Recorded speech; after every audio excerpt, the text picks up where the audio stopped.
Le combat entre les ténèbres et la lumière est le combat d'une vie. C'est notre combat à la suite du Christ. Il est permanent, très exigeant. Un être de lumière est un être qui pardonne et sait demander pardon. Plus il sait sa petitesse, plus largement il l'éclairera. Qui cherchera des histoires à celui qui est humble? Personne. Un être de lumière est celui qui s'indigne de façon permanente, il n'accepte pas l'injustice.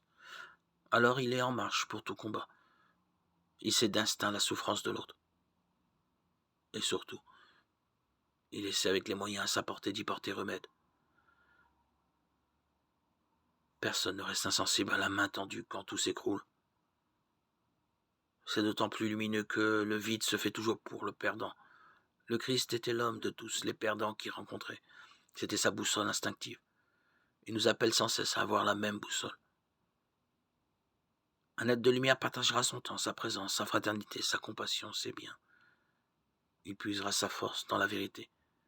Il sait que le Christ est la vérité. Aucune peur, aucune inquiétude avec lui.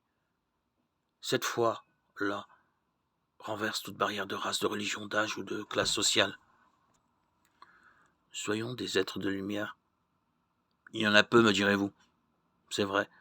Au cœur des ténèbres les plus fortes, une lumière, une seule, est perçue, plus que 1000 autres. À nous d'être cette luciole, quoi qu'il arrive, quoi qu'il en coûte.